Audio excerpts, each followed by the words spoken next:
Hello aspirants welcome back. So RRB ఎన్టీపీసీలో రీసెంట్గా అడిగిన కొన్ని యాప్టిట్యూడ్ అండ్ రీజనింగ్ క్వశ్చన్స్ ఈ వీడియోలో డిస్కస్ చేసుకోబోతున్నాం. So RRB playlist I've already made. I'll be putting in the description. So if you're preparing for that, you can check it out. Okay. And one more thing, ఆర్ఆర్బీలో మనకి general knowledge మీద కూడా కొన్ని questions అడుగుతారు కదా. So general knowledge related previous year questions కూడా discuss చేద్దాము అని అనిపిస్తే let me know in the comments so that I'll be making videos on that as well, or else I'll be sticking to only aptitude and reasoning only. Okay, fine. So a ladder 20-meter long is leaning against a vertical wall. It makes an angle 30 degree with the ground. How high on the wall does the ladder reach? So ఇది heights and distances కి సంబంధించిన question అనమాట. So మనకి ఏమి ఇచ్చారు, ladder అనేది vertical wall కి against గా లీన్ అవుతూ ఉంది. ఓకే, సో ఇది మన గ్రౌండ్ అని అనుకుంటే ఇది వర్టికల్ వాల్ అవుతుంది కదా. I'm sorry, let me draw it little straight. Okay, so అది ల్యాండ్ అయితే ఇది వర్టికల్ వాల్ అవుతుంది కదా. సో ఇప్పుడు మన ల్యాడర్ ఇలా లీన్ అయి ఉందంట, think it as a vertical line. Okay, so ఇప్పుడు ఇక్కడ యాంగిల్ ఎంత అవుతుంది, అఫ్ కోర్స్ 90 డిగ్రీ కదా వాల్ కి అండ్ కింద గ్రౌండ్ కి. ఓకే, సో వాళ్ళు ఏమన్నారు, ల్యాడర్ 20 meters లాంగ్ అంట, అంటే ఈ సైడ్ మనకి హైపోటెన్యూస్ ఇచ్చారు 20. క్లియర్. ఇప్పుడు it makes an angle 30 degree with the ground. ఏంటి, ladder is making with ground అంటే ల్యాడర్ కి గ్రౌండ్ కి మధ్యలో ఉన్న యాంగిల్ 30 degrees అంట. సో ఇది ల్యాడర్ కదా, ఇది గ్రౌండ్ కదా, ఆ రెండిటికి మధ్యలో ఉన్న యాంగిల్ అంతా 30 degrees. Okay, fine. How high on the wall does the ladder reach అంటే మనల్ని ఏం అడుగుతున్నారు, ల్యాడర్ వాల్ లో ఎంత వరకు వచ్చింది అని, అంటే ఈ పాయింట్ వరకు డిస్టెన్స్ ఎంత అని అడుగుతున్నారు కదా. సో ల్యాడర్ బేస్ నుంచి ఇక్కడ వరకు అంటే ఈ డిస్టెన్స్ మనల్ని అడుగుతున్నారు. ఓకే, ఇప్పుడు మనకి రైట్ యాంగిల్ ట్రయాంగిల్ లో ఏం తెలుసు, 3 sides ఉంటాయి, హైపోటెన్యూస్ ఒకటి, యాంగిల్ కి స్ట్రైట్ గా ఆపోజిట్ లో ఏదైతే ఉంటుందో దాన్ని ఆపోజిట్ అని అంటారు. తర్వాత యాంగిల్ కి టచ్ అవుతూ ఏదైతే ఉంటుందో దాన్ని అడ్జసెంట్ సైడ్ అని అంటారు. ఇప్పుడు మనకి ఏమేం సైడ్స్ తో సంబంధం ఉంది, హైపోటెన్యూస్ తో సంబంధం ఉంది ఎందుకంటే ఆ వాల్యూ మనకి తెలుసు కాబట్టి. ఆపోజిట్ తో సంబంధం ఉంది ఎందుకంటే ఆ వాల్యూ మనల్ని కనుక్కోమన్నారు కాబట్టి. అండ్ యాంగిల్ తో సంబంధం ఉంది, మనకు అది ఇచ్చారు కాబట్టి. ఇప్పుడు ఆపోజిట్ అండ్ హైపోటెన్యూస్ తో డీల్ చేసే ఆ ఫార్ములా ఏంటి, అఫ్ కోర్స్ సైన్ థీటా కదా. సైన్ అంటే ఏంటి, opposite by hypotenuse. Okay, simple గా ఒకసారి పైపైన చెప్పేస్తాను. కాస్ అంటే ఏంటంటే అడ్జసెంట్ బై హైపోటెన్యూస్ అన్నమాట. ఓకే, అండ్ టాన్ థీటా ఏంటంటే sine by sine theta by cos theta. Okay, మీరు కావాలంటే సబ్స్టిట్యూట్ కూడా చేసుకోవచ్చు. సైన్ థీటా అంటే ఏంటి, opposite by hypotenuse by cos theta అంటే ఏంటి, adjacent by hypotenuse. Okay, so hypotenuse hypotenuse gets cancel, opposite by adjacent, అది టాన్ థీటా ఫార్ములా. మనకేంటి ఇప్పుడు ఆపోజిట్ అండ్ హైపోటెన్యూస్ తో మాత్రమే సంబంధం ఉంది, సో మనం సైన్ థీటా కన్సిడర్ చేసుకోవాలి. ఓకే, సో సైన్ థీటా అంటే ఏంటి, యాంగిల్. యాంగిల్ ఎంత ఇచ్చారు మనకి, 30 degrees. So sine 30 is equal to opposite value మనం ఫైండ్ అవుట్ చేయాలి కదా, అది అలానే అనుకుందాం. అడ్జసెంట్ సారీ హైపోటెన్యూస్ వాల్యూ మనకి ఎంత ఇచ్చారు, 20 ఇచ్చారు, అంతే. సైన్ 30 వాల్యూ ఎంత, 1/2 ఈజ్ ఈక్వల్ టు ఆపోజిట్ ఏంటి మనం ఫైండ్ అవుట్ చేయాలి, divided by 20. Okay, so 2 ones 2 10s. So opposite value ఎంత, 10. అదే మనల్ని అడిగారు, so 10 meters will be the answer. Clear. Let's go to the next one. Yeah. So Ram said, Sarita is my paternal great grandfather's only son's only daughter-in-law. How is Sarita related to Ram? ఇప్పుడు ఇది blood relations కి సంబంధించింది. Blood relations డయాగ్రామేటిక్ గా diagram use చేసి ఎలా solve చేయాలి అదంతా చెప్తే already made a dedicated video. I'll be putting the link in the description, you can check it out if మీకు ఆ డయాగ్రామ్ ఎలా డ్రా చేయాలో రాదు అని అనుకుంటే. ఓకే, మీరు జనరల్ గా మ్యాటర్నల్ గ్రాండ్ ఫాదర్ అంటే మదర్ వాళ్ళ మదర్, మా ఫ్యామిలీలో ఇలా ఇలా ఉంటది, సో మా గ్రాండ్ ఫాదర్ అంటే మా తాతయ్య ఉంటారు, వాళ్ళ బ్రదర్ అంటే మా తాతయ్య వాళ్ళ బ్రదర్, అలా మీ ఓన్ ఫ్యామిలీతో ఎస్యూమ్ చేసుకుంటాం జనరల్ గా ఎగ్జామ్ లో. బట్ అలాంటి పని మాత్రం ఎగ్జామ్ లో చేయకండి, ఎందుకంటే చాలా రీజన్స్ ఉంటాయి. ఫస్ట్ థింగ్, మనం కొన్నిసార్లు ఫ్యామిలీస్ లో రిలేషన్స్ ఒకటైనా సరే మనం పిలుచుకోవడం ఒకలా పిలుచుకుంటాం. లైక్ ఫర్ ఎగ్జాంపుల్, మనల్ని కొంతమంది లైక్ కజిన్ ఎవరైతే బావ అని అంటామో మనం తెలుగులో, వాళ్ళని we even sometimes called as మావయ్య. ఓకే, సో అక్కడ రిలేషన్స్ చేంజ్ అవుతూ ఉంటాయి. సో అప్పుడు మనం అలా ఆలోచిస్తున్నప్పుడు మీరు ఫర్ ఎగ్జాంపుల్ అతను మీకు కజిన్ అవుతారు, కానీ if you call him as uncle or aunt or whatever, so అప్పుడు మీరు పిలిచే దాన్ని బట్టి మీరు ఎగ్జామ్ టెన్షన్ లో తను నాకు ఇది అవుతారు కదా అని చెప్పి అలా మార్క్ చేసేస్తారు. Okay, let's talk directly. So ఇలా మిస్టేక్స్ ఎక్కువ అవుతూ ఉంటాయి. రెండోది, మీకు చాలా టైం వేస్ట్ అవుతూ ఉంటది. మా మదర్ వాళ్ళ ఫాదర్ వాళ్ళ లేదంటే వాళ్ళకి ఆ రిలేషన్ లేదనుకో, ఇలా ఉండుంటే అని చెప్పి కన్ఫ్యూజ్ అవుతూ ఉంటారు. సో అందుకు డయాగ్రామ్స్ డ్రా చేసుకోవడం మస్ట్ అండ్ షుడ్. ఎందుకంటే ఇప్పుడు సమ్ టైమ్స్ ఏంటంటే మనకి జెండర్ మెన్షన్ చేయరు కొంతమందిది, కానీ మనం ఆ పేరు బట్టి జెండర్ ఎస్యూమ్ చేసుకుంటాం. లైక్ రామ్ అని అన్నారనుకో, రామ్ అంటే ఏంటి, మేల్ నేమ్, సో అది ఖచ్చితంగా మేల్ అని మనం ఎస్యూమ్ చేసేసుకుంటాం. బట్ బ్లడ్ రిలేషన్స్ క్వశ్చన్స్ లో అలా మనం ఎస్యూమ్ చేసుకోకూడదు. మనకి ఎవరికైతే జెండర్ స్పెసిఫై చేస్తారో, లేదా జెండర్ స్పెసిఫై చేసే వాళ్ళ రిలేషన్‌ని చెప్తారో అప్పుడు మాత్రమే మనం జెండర్స్ అస్యూమ్ చేసుకోవాలి. నేమ్ ప్రకారం మనం అస్యూమ్ చేసుకోకూడదు. కానీ మనం మన ఓన్ ఫ్యామిలీ ప్రకారం అలా అస్యూమ్ చేసుకుంటే మన రిలేషన్స్ బట్టి మనం జెండర్స్ అస్యూమ్ చేసేసుకుంటాం. అక్కడ కూడా మిస్టేక్స్ అవుతూ ఉంటాయి. ఓకే. సో, ఫాస్ట్‌గా అవ్వాలి, మిస్టేక్స్ అవ్వకుండా అవ్వాలి, ఎగ్జాక్ట్ వాల్యూస్ కావాలి అని అనుకుంటే ఖచ్చితంగా మీరు డయాగ్రామ్స్ అయితే డ్రా చేసుకోవాలి. క్లియర్ అక్కడి వరకు? ఇప్పుడు డయాగ్రామ్ ఎలా డ్రా చేస్తాం? మేల్‌కి we represent as box and ఫీమేల్‌ని మనం సర్కిల్‌తో రిప్రజెంట్ చేస్తాం. ఓకే. ఇంకా చాలా ఉంటాయి. లైక్ మేల్ ప్లస్‌తో, ఫీమేల్ మైనస్‌తో రిప్రజెంట్ చేస్తారు. అలా ఎలా అయినా okay. But I prefer this method. Okay. Square and circles అయితే చూడడానికి కూడా కొంచెం ఈజీగా ఉంటది అర్థం చేసుకోవడానికి. Okay. And then wife and husband ఏదైతే కపుల్ ని రిప్రజెంట్ చేస్తామో that we represent using double line and remaining other relations అన్ని సింగిల్ లైన్ లో మనం రిప్రజెంట్ చేస్తాం. పేటర్నల్ అంటే ఫాదర్ సైడ్ రిలేషన్, మ్యాటర్నల్ అంటే మదర్ సైడ్ రిలేషన్. ఇంకో మెటర్నల్ అంటే ఏంటంటే మదర్ సైడ్ రిలేషన్, పేటర్నల్ అంటే ఫాదర్ సైడ్ రిలేషన్. ఓకే. ఇక్కడ వరకు ఓకే బేసిక్స్ అంతా. ఆ వీడియో చూస్తే మీకు మంచిగా ఐడియా వస్తుంది. ఓకేనా. ఇప్పుడు సరిత ఇస్ మై, ఇది పక్కన పెట్టండి, మై పేటర్నల్ గ్రేట్ గ్రాండ్ ఫాదర్ అంటే ఇక్కడ నేనున్నాను, రామ్ ఉన్నాను, రామ్ వాళ్ళ పేటర్నల్ గ్రేట్ గ్రాండ్ ఫాదర్ అంటే వాళ్ళ ఫాదర్ ఏమవుతారు? గ్రాండ్ ఫాదర్ అవుతారు. వాళ్ళ ఫాదర్ ఏమవుతారు? గ్రేట్ గ్రాండ్ ఫాదర్ అవుతారు. ఇప్పుడు great grandfathers only son. Only son అంటే ఎవరు? వీళ్ళ ఓన్లీ సన్ ఎవరు? మా తాతగారు. రామ్ వాళ్ళ తాతగారు. ఇతను ఇక్కడ వరకు ఉన్నాం. ఇప్పుడు ఓన్లీ డాటర్ ఇన్ లా అంటే ఈ తాత వాళ్ళ డాటర్ ఇన్ లా అంటే తాతయ్య వాళ్ళ సన్ వాళ్ళ వైఫ్. ఓకే. సో, వైఫ్ తిను సీత అంట. ఓకే. సరిత అంట. సారీ, సరిత. ఇప్పుడు how is Saritha related to Ram అని ఇచ్చారు. అంటే రామ్ కి సరిత ఏమవుతది? సరిత రామ్ వాళ్ళ ఫాదర్ వాళ్ళ వైఫ్. ఇక్కడ డాటర్ ఇన్ లా అని మెన్షన్ చేశారు. సో, తను ఫీమేల్ అని మనకు తెలుస్తుంది కదా!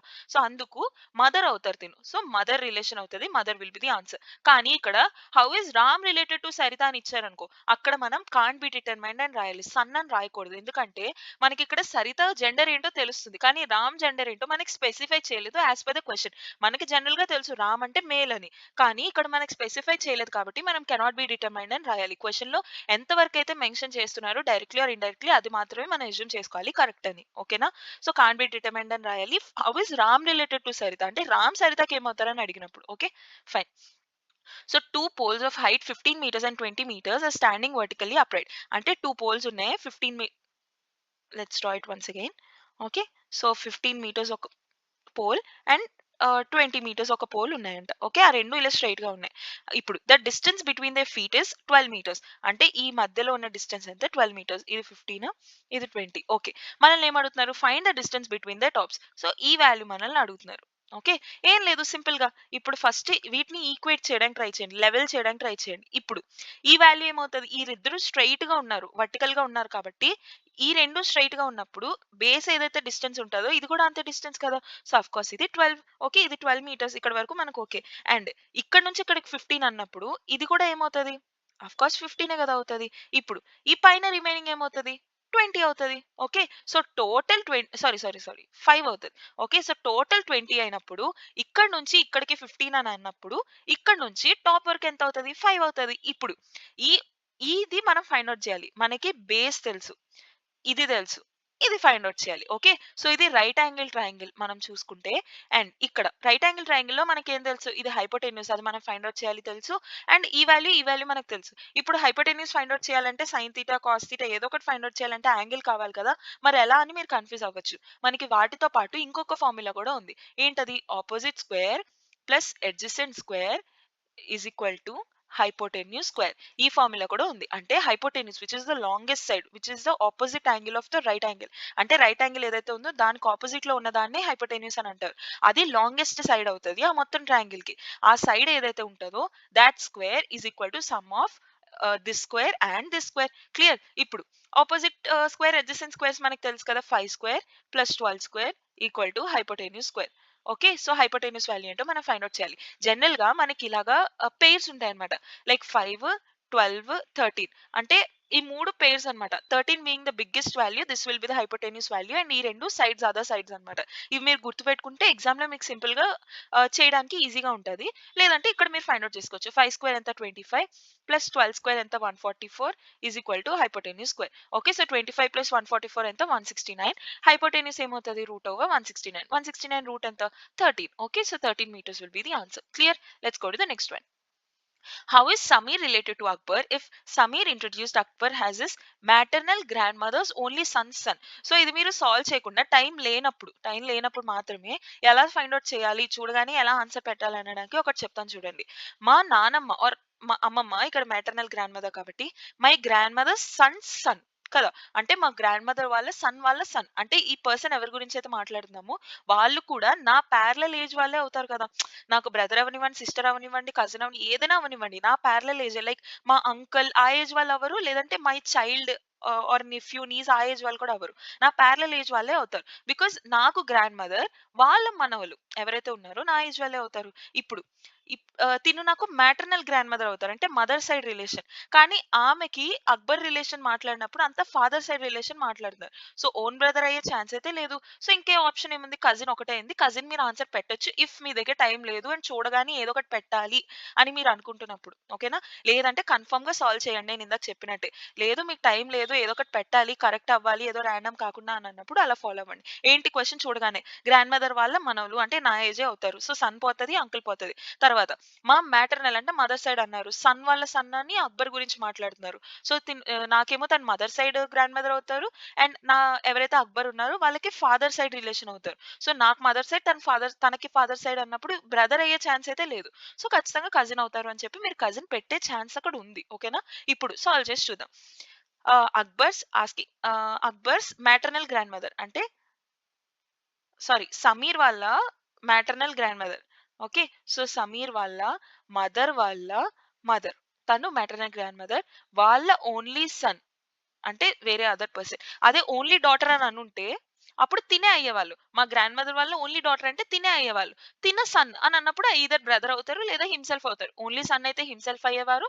లేదంటే ఆహ్, అదర్ సన్ ఓన్లీ సన్ అని మెన్షన్ చేయకపోతే బ్రదర్ అయ్యేవారు. కానీ మ్యాటర్నల్ గ్రాండ్ మదర్ అంటే మమ్మీ వాళ్ళ కొడుకు. వాళ్ళ ఓన్ సన్ అంటే వేరే అదర్ పర్సన్ అవుతారు. Not this person itself. Okay. మీకు అర్థం కాకపోయినా ఎక్కడైనా please ask me, I will explain you once again. Okay.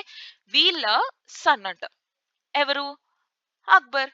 So, మా మమ్మీ వాళ్ళ బ్రదర్ అవుతారు కదా! వీళ్ళిద్దరు బ్రదర్ అండ్ సిస్టర్స్ అవుతారు. సో, మా మమ్మీ వాళ్ళ బ్రదర్ వాళ్ళ సన్ నాకేమవుతారు? కజిన్ బ్రదర్ అవుతారు. ఓకే. సో, కజిన్ అవుతది. Cousin will be the answer. Clear? So, ఇక్కడ మీకు జెండర్ తెలియకపోయినా పర్లేదు. బికాజ్ కజిన్ అన్నప్పుడు మనకి మేలా, ఫీమేలా అని స్పెసిఫికేషన్ ఉండదు. ఓకే. సో, ఇప్పుడు సన్ వాళ్ళ సన్ ఇక్కడ సన్ అని మెన్షన్ చేయకుండా ఓన్లీ సన్స్ చైల్డ్ అని మెన్షన్ చేసినా మీరు చెప్పడానికి ఉంటది. లేదా ఇక్కడ సమీర్ జెండర్ కూడా మనకు తెలీదు. సమీర్ మేలా, ఫీమేలా అని కూడా మనకు చెప్పలేదు. సో, అక్బర్‌కి సమీర్ ఏమవుతారు అని అడిగినా మీరు కజిన్ అని మెన్షన్ చేయొచ్చు. బికాజ్ మేలా, ఫీమేలా అని కజిన్‌లో మనకు మెన్షన్ చేసి లేదు కాబట్టి. క్లియర్? ఫైన్. సో, ఇందులో మనకి స్టేట్మెంట్స్ ఇచ్చారు. ఈ స్టేట్మెంట్స్ ప్రకారం ఏ కంక్లూజన్ ఫాలో అవుతుందో మనం చెప్పాలి. ఓకేనా? So, all rats are hills. ఇది మనం సెట్స్ యూజ్ చేసి రిప్రజెంట్ చేస్తాం. అన్ని రాట్స్ హిల్స్ అంటే మనం ఎలా మెన్షన్ చేస్తాం? All the rats are hills. Okay. And then all the hills are rivers. So, అన్ని హిల్స్ ఏమవుతాయి? రివర్స్ అవుతది. This is how we represent this. Okay. ఇప్పుడు some rivers are rats. Some rivers rats అయ్యే chance ఉంది కదా! River కి rat కి coincidence point అయితే కన్ఫర్మ్ ఉంటది. ఓకే. సో ఇది అయ్యే ఛాన్స్ ఉంది. No river is a hill. Hill river coincide అవ్వకూడదు అని వాళ్ళు చెప్తున్నారు. అలా అయ్యే ఛాన్సే లేదు. బికాస్ అన్ని హిల్స్ రివర్స్ అయినప్పుడు రివర్స్ లో కొన్ని హిల్స్ లో ఖచ్చితంగా కోయిన్సైడ్ అవుతాయి కదా! సో ఇది అయ్యే ఛాన్సే లేదు. All hills are rats. అన్ని హిల్స్ రాట్స్ అయ్యే ఛాన్స్ లేదు. All the rats are hills అన్నప్పుడు రాట్ లో ఉన్న ప్రతీది హిల్ లో ఉంది. కానీ హిల్‌లో ఉన్నవి కొన్ని ర్యాట్‌లో లేకుండా కూడా ఉన్నాయి. Like this portion. సో, ప్రతి హిల్ ర్యాట్‌లో అవుతది అని మనం కన్ఫర్మ్‌గా చెప్పలేము. సో, ఇది రాంగ్ అవుతది. Okay. So, no river is a rat. రివర్‌కి, ర్యాట్‌కి సంబంధం లేదు అని మనం చెప్తున్నారు. ఓకే. అలా కూడా మనం చెప్పలేము. ఎందుకంటే కొన్ని ర్యాట్స్ హిల్స్ అవుతున్నాయి. కొన్ని హిల్స్ రివర్స్ అవుతున్నాయి. సో, ర్యాట్స్‌లో కొంత కన్ఫర్మ్ రివర్స్‌లో ఉంది కదా! కోయిన్సైడ్ అయ్యి. సో, ఇది కూడా రాంగ్ అవుతది. సో, ఫస్ట్ స్టేట్మెంట్ కంక్లూజన్ ఒకటే. This will be the answer. Clear? Fine. So, ఇప్పుడు మదర్‌కి ఇలా కోడ్ ఇచ్చారంట. సో, ఈ పర్టిక్యులర్ ప్రిన్సిపల్‌కి కోడ్ ఏంటి అని అడుగుతున్నారు. ఓకే. ఇది I think you can solve చాలా సింపుల్‌గా. ఓకే. సో, ఇప్పుడు ఎంకి నెక్స్ట్ ఎళ్తుందా? వెనకెళ్తుందా? ఆలోచించండి. యాక్చువల్లీ మీరు నంబర్స్ రిప్రజెంట్ చేసుకోవచ్చు. లైక్ ఎంకి ఒక వాల్యూ ఉంటది. ఓకి 15 అలా ఈచ్ వాల్యూకి టీకేమో 20 అలా వాల్యూస్ అస్యూమ్ చేసుకొని లేదా వాల్యూస్ రాసుకొని దాని ప్రకారం మీరు ఇక్కడ నుంచి అన్ని ప్లస్ ఆర్ మైనస్ అవన్నీ రాసుకోవచ్చు. బట్ ఎగ్జామ్‌లో ప్రతీది వాల్యూస్ ఫైండ్ ఔట్ చేసి రాసే అంత టైం ఉండదు కదా! సో, మాన్యుయల్‌గానే మీరు కౌంట్ చేసుకోండి. జే తర్వాత కేఎల్ఎం వెనక్కొచ్చింది. Sorry. Let me write it here. J తర్వాత కేఎల్ఎం ఓకే +3 అవుతుంది. నెక్స్ట్ ఓ తర్వాత పీక్యూఆర్ ఇక్కడ +3 అవుతుంది. అండ్ దెన్ క్యూ తర్వాత ఆర్ఎస్టీ ఇక్కడ +3 అవుతుంది. సో ఆల్టర్‌నేటివ్ గా వెళ్తుంది. ఫస్ట్ ఆన్సర్ నుంచి క్వెషన్‌కి +3 ఎళ్తుంది. తర్వాత క్వెషన్ నుంచి ఆన్సర్‌కి +3 ఎళ్తుంది. అలా ఒక్కొక్క లెటర్ మనం చెక్ చేసుకుంటూ వెళ్దాం. ఓకే. సో ఆన్సర్ నుంచి +3 చేస్తే క్వెషన్ రావాలి. ఇప్పుడు ఎం తర్వాత ఎన్ఓపి కదా! సో ఆన్సర్‌కి +3 చేస్తే క్వెషన్ వస్తుంది. సో ఎంతోనే స్టార్ట్ అవ్వాలి. సో ఎస్‌తో స్టార్ట్ అవ్వకూడదు. ఇది ఆన్సర్ అవ్వదు. ఇక్కడ తీసేయండి. నెక్స్ట్ క్వెషన్ నుంచి +3 చేస్తే ఆన్సర్‌కి వెళ్ళాలి. ఆర్ తర్వాత ఎస్‌టియు రావాలి సెకండ్ ప్లేస్‌లో. ఓకే. సో ఈ యు ఎక్కడుంది? ఓన్లీ ఈ ఆప్షన్‌లో మాత్రమే ఉంది. సో ఇది మీరు ఆన్సర్ పెట్టేయొచ్చు. క్లియర్? మొత్తం సాల్వ్ చేయకుండా పెట్టొచ్చు. బికాజ్ ఇక్కడ రిమైనింగ్ కూడా మీరు చెక్ చేయొచ్చు. ఓకే. రిమైనింగ్ చెక్ చేసి మేబీ అక్కడ ఏమైనా రిలేషన్ మారిందేమో, అక్కడ +3, +5 అవ్వట్లేదేమో అలా మీకు డౌట్ రావచ్చు. కానీ ఇక్కడ ఫస్ట్ 2 అయితే కన్ఫర్మ్ సాటిస్ఫై అవుతున్నాయి కదా! ఇక్కడ కూడా ఫస్ట్ 2 సాటిస్ఫై అయ్యేలాగా మన దగ్గర ఒక ఆప్షన్ మాత్రమే ఉంది. సో అన్ని చెక్ చేసుకోవడానికి అవసరమే లేదు. బికాజ్ రిమైనింగ్ ఆప్షన్స్‌లో ఏదో ఒకటి సాటిస్ఫై అయిన ఏదైనా అయినా ఈ ఫస్ట్ 2 కోయిన్సైడ్ ఎలాగో అవ్వవు కదా! సో రిమైనింగ్ ఆప్షన్స్ ఎలానో అయ్యే ఛాన్స్ లేదు. ఇది ఒకటే ఉంది. So this will be the answer. లేదు ఆ 2 కోయిన్సైడ్ అవుతున్నాయి అంటే అన్నీ ఇక్కడ చెక్ చేయండి. ఊరికే +3 ఉంది కదా అని అన్నిటికి +3 రాసుకుంటూ వెళ్ళిపోకండి. లాస్ట్‌వి కూడా చెక్ చేయండి. మీ దగ్గర టైమ్ ఉంది అని అంటే మాత్రం. బికాజ్ ఒక్కొక్కసారి లాస్ట్ లెటర్ ఒకటే +4 కానీ, +5 కానీ అదొకటే రిలేషన్ మారిపోయి అలా కూడా ఛాన్స్ ఉండొచ్చు. ఎలా అయినా చెప్పొచ్చు. ఓకే. ఈ ఎగ్జామ్‌లో అంత కష్టంగా ఇవ్వకపోవచ్చు. కానీ వి కాంట్ టేక్ రిస్క్ కదా! సో టైమ్ ఉంది అన్నప్పుడు అన్ని ఆల్ఫాబెట్‌కి చెక్ చేయండి. కానీ మీ దగ్గర అసలు టైం లేదు. ఏదో ఒకలా త్వరగా ఫిల్ చేయాలి అని మీరు అనుకుంటున్నప్పుడు ఇంకేం చేస్తాం ఇలా చేసుకోండి. ఓకేనా? Fine. So this is your homework problem. Now try this question and let me know the answer in the comment section and దీని సొల్యూషన్ మనం నెక్స్ట్ వీడియోలో చూద్దాం.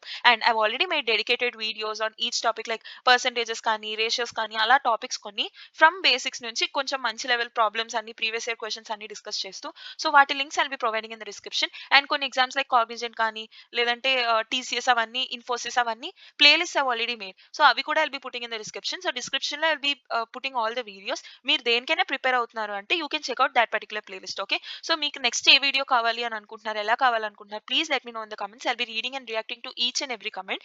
So if you really liked our content, please do give us a like and consider subscribing for regular updates. So see you tomorrow. Bye.